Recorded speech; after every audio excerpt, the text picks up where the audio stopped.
Salam sejahtera. Akhirnya Anwar bersuara juga. Tidak tahan lagi dikecam, tidak tahan lagi dihentam habis-habisan oleh walaun, pembangkang dan Perikatan Nasional, dan khususnya oleh netizen di Mahkamah Netizen, yang kita harap-harapkan akhirnya muncul tiba sudah. Datuk Seri Anwar Ibrahim akhirnya tampil memberikan kenyataan. Inilah Perdana Menteri yang kita suka. Bukan menyorok tetapi memberikan kenyataan. Bukan seperti Perdana Menteri yang lain. Ada Perdana Menteri yang lain dulu tak berani berhadapan dengan netizen, apalagi mau berhadapan dengan media. Jauh sekali untuk berdebat di parlimen. Sepanjang menjadi Perdana Menteri, beliau dianggap sebagai Perdana Menteri sidang media kosong, tanpa ada live langsung. Akhirnya Anwar Ibrahim bersuara juga. Inilah ulasan beliau mengenai kejatuhan nilai ringgit. Anda share video ini supaya semua orang tahu. Rupa-rupanya inilah yang berlaku sehingga Anwar Ibrahim steady saja. Anwar Ibrahim hari ini menjelaskan situasi ekonomi Malaysia ketika ini tidak boleh disamakan dengan keadaan pada 1998.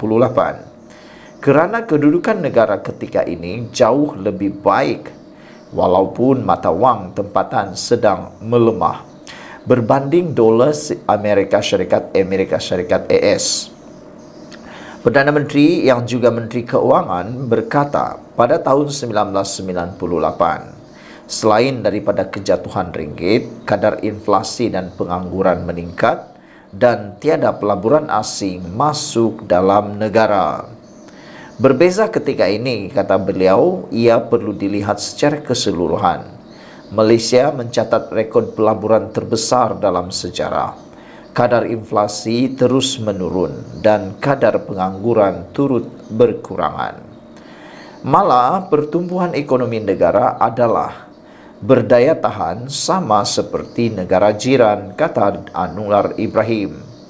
Ya, kejatuhan ringgit adalah membimbangkan, tetapi kita sentiasa memantaunya dan bernasib baik. Ringgit mengukus sedikit, namun perkara ini turut menjejaskan semua negara lain, kata beliau.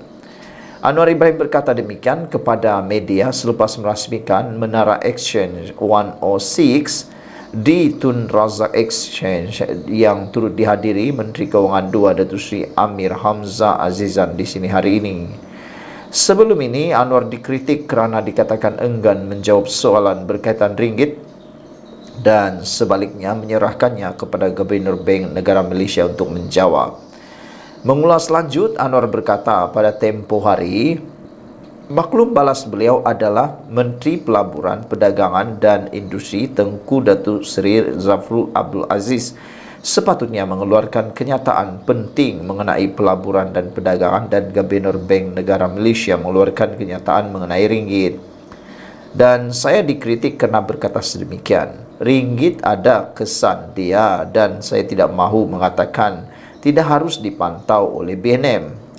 Tetapi ekspor itu baik kerana saya jumpa syarikat pengekspor, dia sangat senang, tetapi sebaiknya ringgit itu agak terkawal.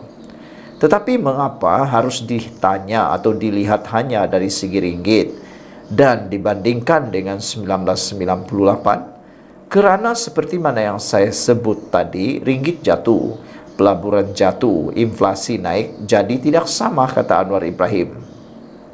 Sekarang ini, angka terakhir bagi pelaburan kita yang diumumkan semalam selepas mesyuarat Majlis Pelaburan Negara tertinggi dalam sejarah pelaburan Malaysia. Kalau keyakinan pelabur itu kurang kerana ringgit, ia tidak akan ada pelaburan tertinggi ini dalam sejarah.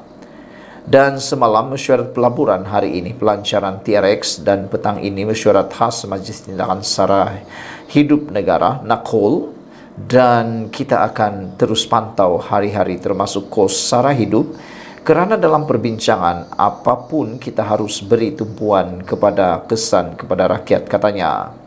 Setakat jam 12.15 tengah hari tadi, ringgit niagakan pada 4.775 berbanding dolar Amerika Syarikat menurut laman web Bank Negara Malaysia.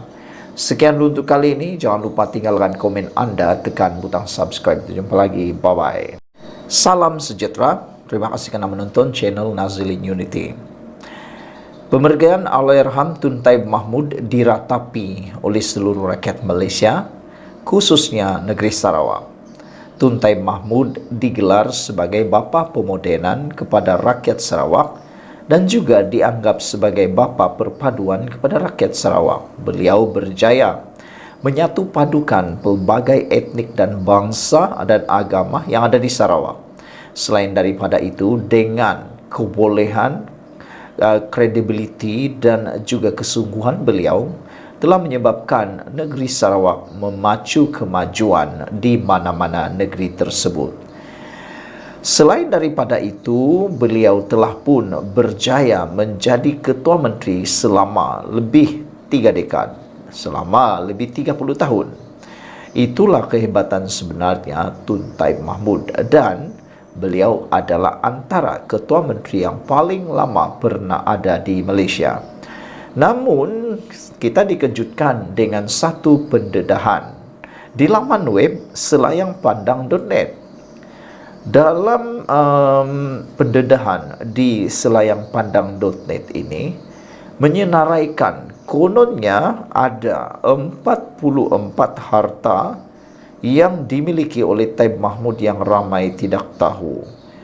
Dipetik daripada selayangpandang.net bertarikh 22 hari bulan 2 2024. Anda boleh melihat di dalam laman web tersebut apakah yang didedahkan oleh edisi siasat. Dalam edisi siasat ini kononnya menyenaraikan 44 harta yang dimiliki oleh Taib Mahmud yang ramai tak tahu. Anda boleh merujuk sendiri di selayangpandang.net. Melihat kepada gambar yang saya paparkan ini, Anda boleh mengetahuinya di sana. Secara pribadi, saya kurang percaya dan kurang yakin dengan pendedahan di selayangpandang.net ini.